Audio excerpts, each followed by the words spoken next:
Bonjour chers amis bibliothécaires, j'espère que vous allez bien, que vous avez passé une bonne semaine et un bon week-end. Et oui, nous sommes déjà à la 3e vidéo de la semaine, donc ça veut dire que demain il faut, si jamais vous travaillez ou avez cours, théoriquement, ça va être le moment d'y retourner, malheureusement. Profitez encore un petit peu et installez-vous confortablement. Mettez-vous au chaud, que ce soit dans votre lit ou sous un plaid dans le canapé. Laissez-vous aller, décontractez-vous et écoutez tranquillement la nouvelle vidéo de ce dimanche. Peut-être que vous auriez envie d'un petit chocolat chaud ou un thé, un cappuccino, bref, une boisson qui vous réchauffera. Et puis quelques petites choses à grignoter puisque cette fois-ci, la vidéo est un peu plus longue. Je dirais peut-être même beaucoup plus, je ne sais pas, que les 2 premières vidéos de la semaine. Si vous êtes bien installé, que vous êtes prêt à vous détendre, eh bien nous allons pouvoir commencer la vidéo. Alors aujourd'hui, on va un petit peu voyager pour cette vidéo. Si vous voulez bien me suivre, nous allons partir en Hongrie, à Mariapocs.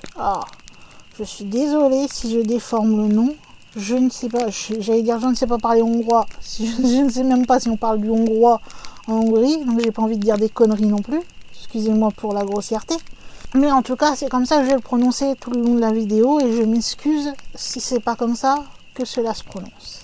Et je vais donc parler avec vous d'une Vierge pleureuse. Mais tout d'abord, comme vous savez, j'aime bien un peu vous situer les choses dans mes vidéos. Donc je vais vous dire un petit peu où se situe donc cette fameuse ville de Mariapocs. Eh bien, sachez que Mariapocs, c'est un lieu de culte qui est le plus célèbre et le plus visité de Hongrie. C'est aussi un centre spirituel qui est aimé des fidèles grecs catholiques du bassin des Carpates. Et ils sont aussi membres du European Mary Network. L'église qui s'y trouve, elle a gagné sa renommée grâce à notre image de la Vierge en pleurs, celle qui nous intéresse aujourd'hui dans notre vidéo. Et dû à cette image, sachez que cette église est visitée à peu près par 800 000 pèlerins et touristes chaque année. Le nom du village, on peut voir apparaître selon les premiers écrits du XIIIe siècle. Mais il n'y a pas Marie devant. Il fait partie du domaine de la famille Báthory et quelques siècles plus tard, ce sera un domaine de la famille Károlyi. L'importance du village, à l'époque, elle est assez moindre puisque c'est pas vraiment un village si célèbre que ça. Il va vraiment devenir célèbre justement en l'année 1696 grâce à cette image dans la minuscule église en bois de la communauté catholique grecque locale. En ce qui concerne ce fameux sanctuaire et cette église, eh bien sachez que le sanctuaire de Mariapocs, c'est une église catholique qui est de rite byzantin. Elle est située dans ce fameux petit village qui est limitrophe avec la Russie. La fameuse image de la Vierge pleureuse que l'on vénère lorsqu'on va la voir, c'est tout simplement une ancienne icône de la Vierge Marie que l'on appelle donc de type Odigitria, c'est-à-dire celle qui montre le chemin. On peut d'ailleurs voir une inscription sur l'icône qui dirait « Moi, serviteur de Dieu, j'ai fait peindre cette icône en rémission de mes péchés ».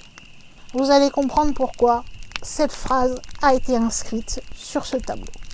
Alors, il y a 2 versions de cette histoire. Et là, nous allons parler de la création de notre image de la Vierge pleureuse.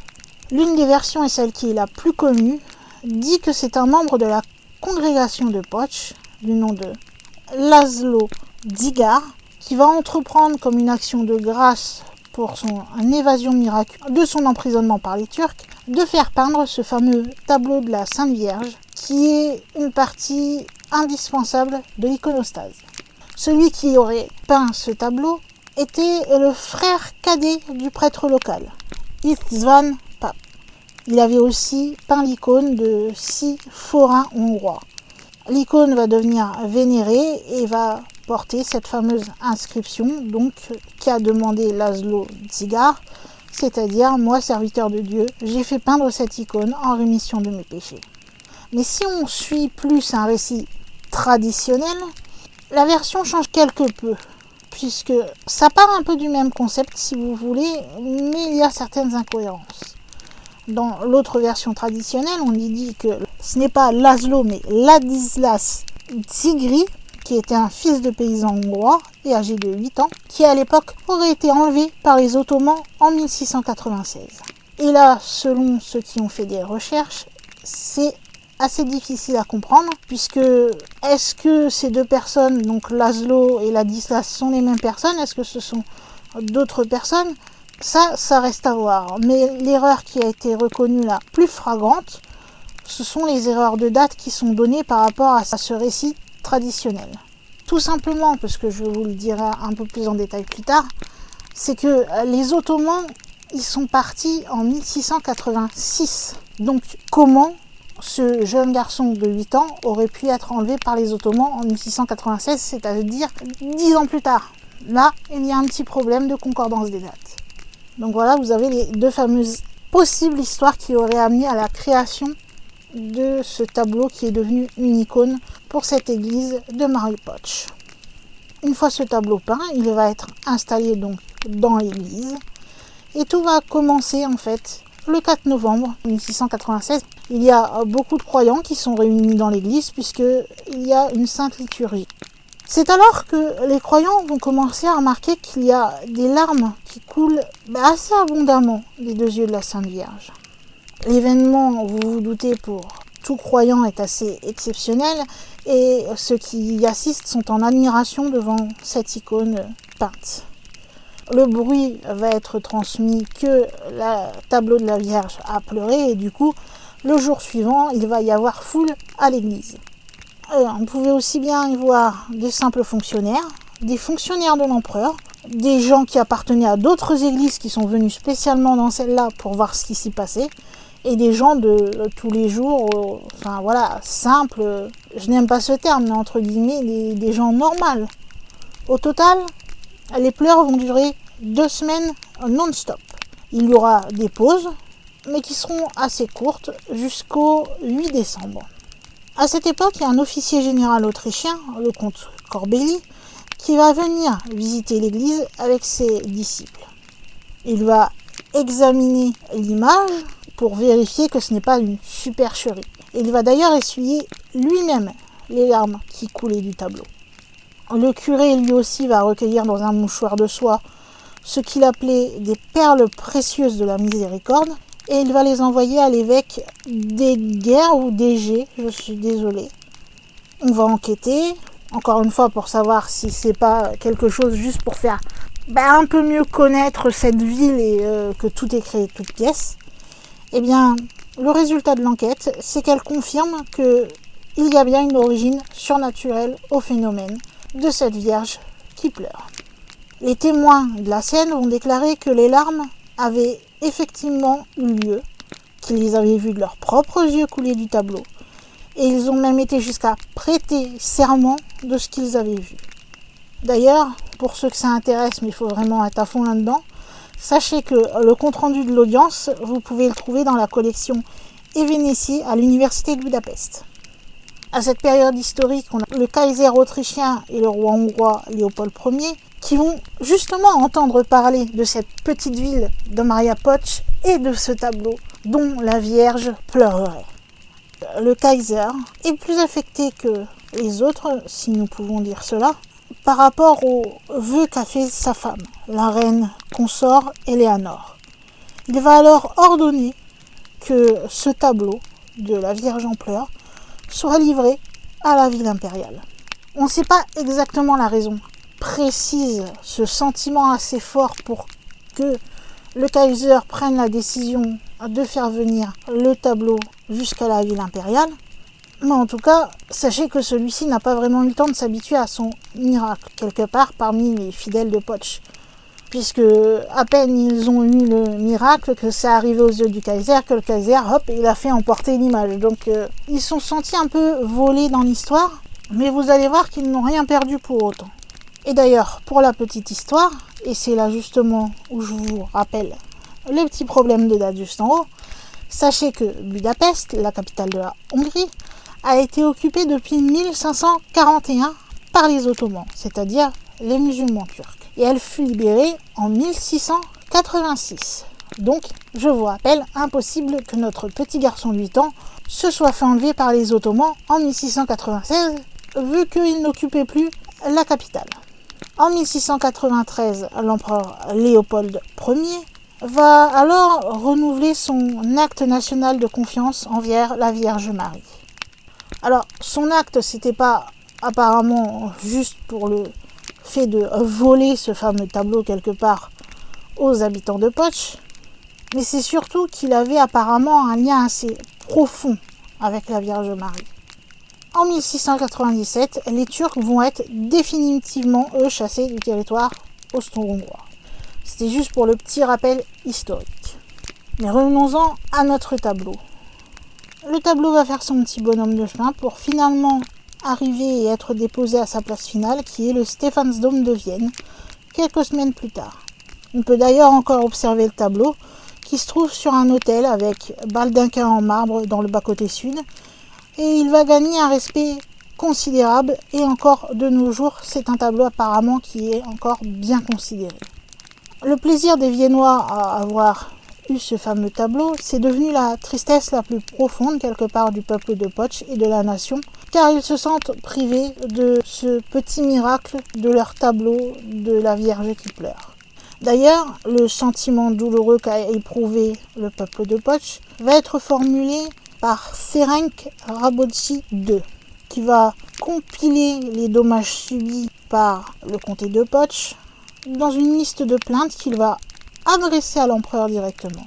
Et l'une des demandes qu'il va faire, c'est qu'ils doivent retourner le tableau de la mère bénie en pleurs. Cependant, l'empereur n'accordera pas cela et garde le tableau. Et quelque part, aucune des plaintes qu'a fait Ferenc ne sera vraiment écoutée par l'empereur. Cependant, l'empereur n'est pas si méchant que ça, si l'on peut dire cela comme ça, même si je comprends qu'être privé d'une image déjà sainte et en plus qui a ce miracle d'avoir les yeux de la Vierge qui pleure, je comprends que ça peut être une grande perte. Cependant, du fait qu'il a pris le tableau pour l'amener dans la ville impériale, Léopold Ier va décider de faire reproduire celui-ci et il va en envoyer une reproduction à Maria Poche pour remplacer celui qu'il a emmené avec lui. Mais vous allez très vite voir, comme je l'ai dit un peu plus tôt, qu'ils ne vont pas être si perdants que ça, les habitants de Maria Poche. Et d'ailleurs, qu'en plus de la copie qu'il y a eu à Maria Poche, il y a aussi eu de nombreuses copies qui ont été faites et on en a pu en trouver pas mal qui se baladaient en Hongrie et même dans les pays germanophones. Comme je vous l'ai dit, maintenant on resitue bien la chose. Le tableau qui était à Maria Poche a été fait venir à Vienne par l'empereur et donc maintenant à Maria Poche on a une copie. Eh bien, c'est là où je vous disais que les habitants de Maria Poche n'ont pas tout perdu, puisque bizarrement, l'original n'aura plus jamais une seule larme, et en 1715, la copie placée à Maria Poche va se mettre à pleurer une seconde fois. Cela s'est déroulé donc du 1er au 15 août 1715. C'est le jeune prêtre de la paroisse de l'époque, Mihály Pap, qui célébrait le service du matin le 1er août, qui va remarquer qu'il y a des pleurs sur le tableau. À un moment, il était quand même inondé de larmes, et cela a duré des heures, que ce soit le 1er, le 2 ou le 5 août. Et cela a même été vu par des centaines de personnes.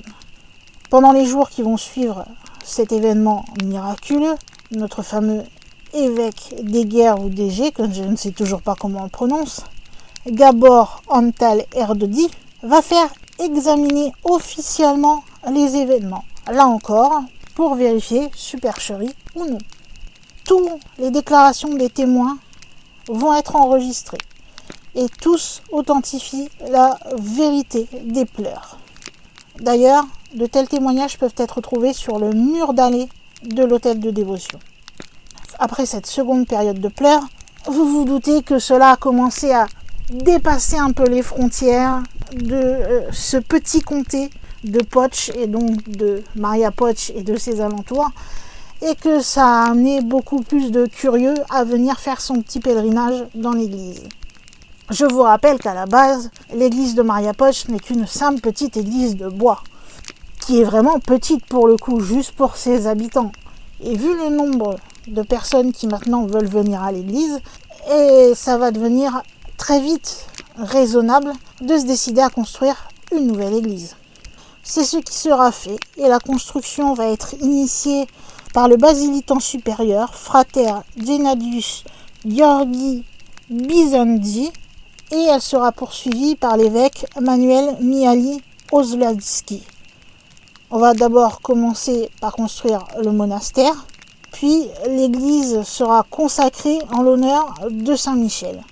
Elle sera construite entre 1731 et 1756, dans un style assez baroque précoce. En ce qui concerne les deux tours que vous pouvez observer à l'église, eux, ce sont des dômes d'oignons qui vont être achevés en 1856.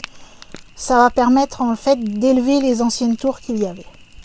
Alors je vous fais une présentation assez succincte de la construction, sinon je pourrais vous dire encore plus en détail comment elle a été construite, mais c'est pas vraiment le sujet de la vidéo, on est d'accord.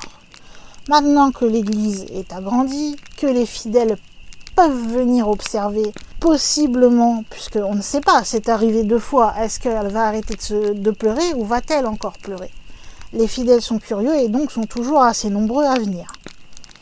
Eh bien, elle ne décevra pas les fidèles puisque elle va se mettre à pleurer une 3e fois. Ça commencera le 3 décembre 1905. C'est le frère Kelemen P. Gavris qui à ce moment-là conduisait tout simplement un pèlerinage à l'église. Il va ouvrir le boîtier donc de l'image sainte de la Vierge Marie, lorsqu'il va remarquer que le visage de la Vierge était plus sombre qu'il ne l'était d'habitude. Et il va alors remarquer des larmes qui tombent de son œil droit. L'événement miraculeux va durer, bien sûr comme la première fois, avec quelques petites pauses. Et cela jusqu'au dernier jour de l'année, c'est-à-dire donc du 3 décembre au 31 décembre 1905. Les pleurs vont être examinés par l'Église et les conseils laïcs et ils ont déclaré que c'était bien des vrais pleurs, qu'il n'y avait aucune supercherie derrière tout ça. D'ailleurs, il peut être remarqué que un des vêtements en soie qu'il y avait donc apparemment près de ce tableau récoltait ces fameuses larmes et qu'on peut encore voir sous l'image de dévotion ces fameuses traces de pleurs. Puis après, malheureusement pour les fidèles, la Sainte Vierge de Maria Poch ne pleurera plus. Cependant, la renommée de ce tableau, l'histoire qu'il y a derrière et tout ça, fera quand même toujours venir les fidèles. D'ailleurs, pendant la période communiste, donc de 1945 à 1991, on va laisser le sanctuaire ouvert et il sera toujours très fréquenté. En 1946, à l'occasion du 250e anniversaire du premier miracle, le cardinal Mindszenty va célébrer une messe en présence de plus de 200 000 fidèles. Le jour marquant de Maria Poch est aussi un jour marquant de l'histoire de la communauté catholique grecque hongroise, sera le 18 août 1991. Pourquoi ce sera un jour marquant dans leur histoire? Tout simplement puisque le pape Jean-Paul II va venir visiter la Hongrie et qu'il va venir célébrer une sainte liturgie en rite byzantin devant l'image de dévotion de la Sainte Vierge et il fera même sa liturgie en langue hongroise en présence de centaines de milliers de fidèles. Ce jour-là, il va prier pour l'unité entre les églises orthodoxes et catholiques en disant « Maria Poch est un lieu d'unité où les fidèles de différentes nations vénèrent l'amour maternel de Marie qui s'afflige des péchés de ses enfants et intercède pour eux auprès de son divin Fils. On dirait qu'ils viennent là pour unir leurs propres larmes à celles de la Vierge, pour les purifier et les fondre en une unique offrande jointe à celle salvatrice de Jésus Rédempteur. » D'ailleurs, en souvenir de ce pèlerinage papal, la basilique va recevoir une nouvelle porte en bronze sur laquelle vous pouvez désormais voir les dirigeants de l'église et des scènes impressionnantes de la fameuse visite. D'ailleurs, si jamais vous voulez aller fêter les fêtes justement du sanctuaire de Maria Poch, sachez qu'elles se déroulent le 8 septembre et le 15 août tous les ans. Et pour terminer, dernière petite info, sachez que l'épiscopat catholique hongrois va déclarer le 1er décembre 2005 que Maria Poch est un lieu de culte national. Et ce décret va être annoncé par le cardinal et le président de l'épiscopat, le docteur Peter Erdo, en tant que délégué spécial du pape Benoît XVI à Maria Poch le 3 décembre. Il a dédié à la patrie et à l'Église la protection de la Vierge Marie de Maria Poch. Comme je vous avais prévenu, la vidéo risquait d'être un peu plus longue que les autres. Apparemment, elle est à peu près 2 fois plus longue selon le temps que je vois défiler pendant que je suis en train de vous parler. Je ne connaissais pas cette histoire et je m'y suis intéressée et je me suis dit que ça serait pas mal puisque je vous ai parlé déjà de statues pleureuses.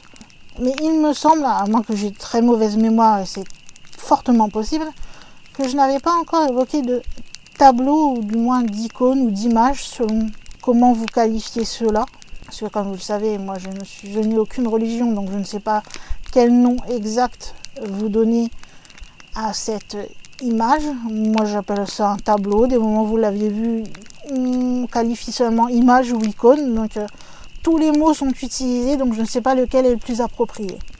Cependant, j'ai trouvé intéressant de vous parler de cette histoire. Et puis surtout, ça nous fait un petit peu voyager et parler d'un autre pays. Mais quand j'ai cherché un peu plus sur ce sujet, j'ai trouvé celui-ci assez intéressant pour vous en parler, en plus du fait que ce soit un tableau et non une statue. Ce qui est pour moi le plus intriguant dans toute cette histoire, c'est que on aurait pu se dire que l'original est en partie à la ville impériale, donc à Vienne. Possiblement, s'il y avait d'autres moments où la Vierge aurait dû pleurer, ça aurait pu se passer à Vienne. Mais non, c'est-à-dire que même lorsque l'image change et que c'est une copie maintenant qu'il y a à Maria Poch, eh bien ça n'empêche qu'elle repleurera 2 fois après cela. Après, miracle, pas miracle, je ne sais pas, je ne me prononcerai pas là-dessus. C'est vrai que c'est assez intriguant. Et là, je ne parle pas de croyance, vous êtes libre de croire ce que vous voulez. Après, j'ai envie moi aussi de croire en la bonne foi de ces gens.